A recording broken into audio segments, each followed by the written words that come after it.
الحمد لله الحمد لله رب العالمين والصلاة والسلام على سيد الأنبياء والمرسلين أما بعد فأعوذ بالله من الشيطان الرجيم بسم الله الرحمن الرحيم. Today, my dear brothers, firstly, Assalamu alaikum wa rahmatullahi wa barakatuh.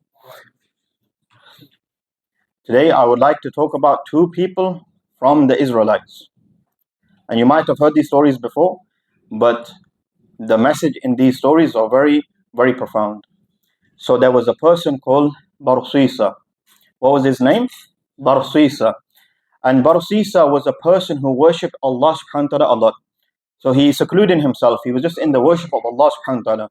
And the ulama mentioned that he worshipped Allah subhanahu wa ta'ala for 50 to 60 years. Allahumma salli ala Sayyidina Muhammad. So he was a very pious individual. And some of the ulama mentioned that he was from amongst those that his du'as was accepted. His du'as were accepted. So one day, what happens is that three brothers, they are now in that area, they're going to war. Okay, so they're going to war in that area. So three brothers, they decide to go, but they have a sister that is in their house. So they're thinking to themselves that if we go and fight in this war, who is going to look after our sister? So they're thinking and thinking, and then the name Barsisa comes to mind, that we will ask Barsisa.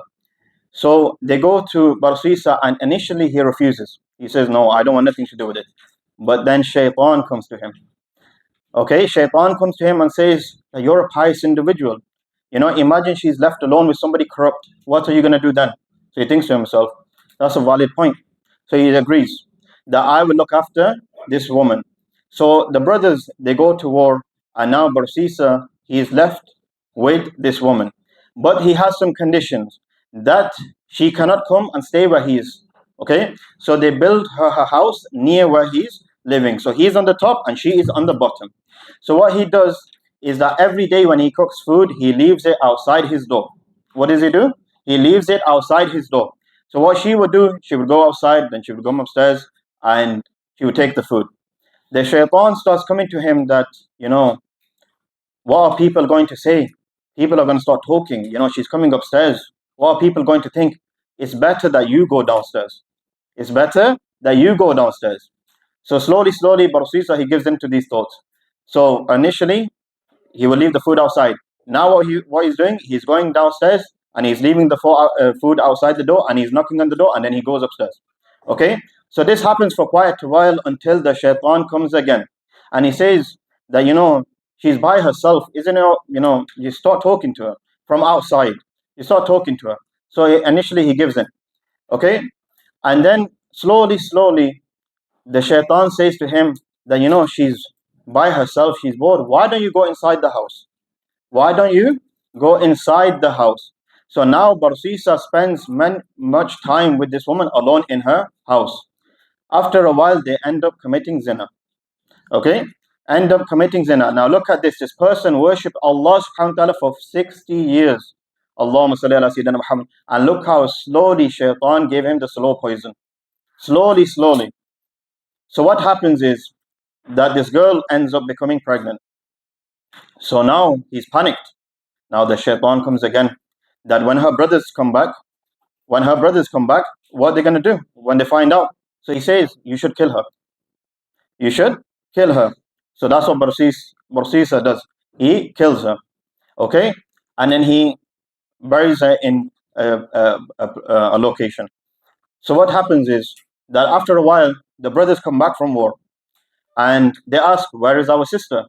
So Barsisa, he says that, you know, after you guys went, she fell ill and she died. Right?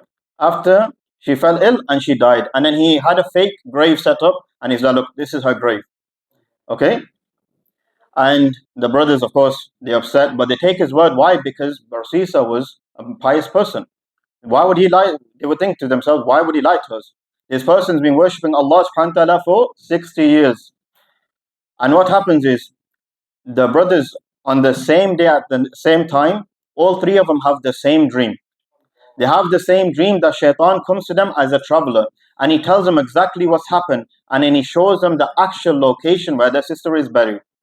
So the next day they wake up, they go to that place, and they are shocked to see that their sister, is buried in that location, and whatever Shaitan showed them in the dream happened to be true. So they confront Barsisa, and he admits that what happened. Now they're going to kill him. What are they going to do? They're going to kill him.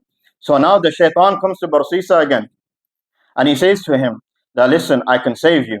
I can save you. All you have to do is prostrate to me.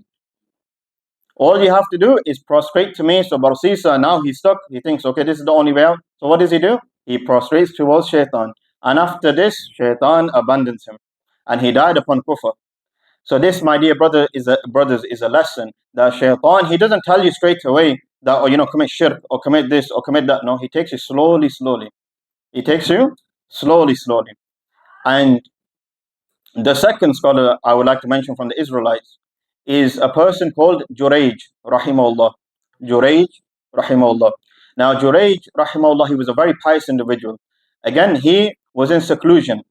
But what happened was, when he was by himself in seclusion, his mother came to him. His mother came to him. And she's calling him. But now he's in worship. So he's thinking to himself, that shall I go to my mother, or should I carry on praying? Should I carry on praying, or should I go to my mother? So he says, you know what, I'm going to carry on praying. So his mother, she gets upset and she leaves. The second day she comes again. She calls him again. Again he is in prayer. So he thinks to himself, shall I abandon my prayer and go to my mother, or should I carry on praying? So he decides again, I should carry on praying. The third time she comes again, the next day. And this time she says, she's calling him. And again, he doesn't respond because he's praying. But this time she gives him a bad dua. Okay? She says to him so she says to Allah subhanahu wa ta'ala, Ya Allah, do not make him die unless he sees the face of a woman of the night. Right? And so this is just a reminder to parents. Please be very, very careful what you say. Be very, very careful what you say, because you can say a dua that Allah subhanahu wa ta'ala will accept. Okay, so be very, very careful with what you say regarding your children. So what happens is, Jurayj, rahimahullah, he becomes very popular in his area. He becomes very popular. Now the people are becoming very jealous of him. There are certain people, they're becoming very jealous of him. And what happens is that they think, how can we destroy the reputation of this individual, right? So a woman that fits that description, she says that I will go and I will commit zina with Jurayj. Okay? I will commit zina with Jurayj. So what happens is, she goes, and the Jurayj, rahimahullah, he's worshipping Allah. He pays no attention to her. He pays no attention to her. She's trying and trying, and he's paying no attention to her. He's just focused on his worship of Allah subhanahu wa ta'ala. But now she's made a deal with the people, so she can't go back empty-handed. So what happens is, so she commits zina with a person nearby. Okay? Time passes and she gives birth to a boy. Okay? She gives birth to a boy, and she says to the people that this child belongs to Jurayj. What did she say? That this child belongs to who? Jurayj, rahimahullah. So the people, they become furious. They become furious and they go and attack him, and they destroy his place where he's worshipping. And they're saying, how could you do this? We thought you were pious, etc., etc. So he says, what has happened? And they tell him the story that, you committed fornication with this woman and this is your child. So he says to them, give me a moment to pray namaz or salah, right? So he prays 2 rakat of salah, and then he puts his finger on the belly of the boy, and he says, reveal who is your father. He says, reveal who is your father, and the baby speaks and says, my father is this shepherd. Allahumma salli ala Sayyidina Muhammad. There are only 3 instances in history where babies have spoken. One is Sayyidina Isa alayhi salam, one is this in the story of Sayyidina Jurayj rahimahullah, and one is where there was a suckling baby, and inshallah I will explain that another time inshallah. So the point of these stories is that, number one, unfortunately many of us, we do look up to speakers and scholars and stuff like this, right?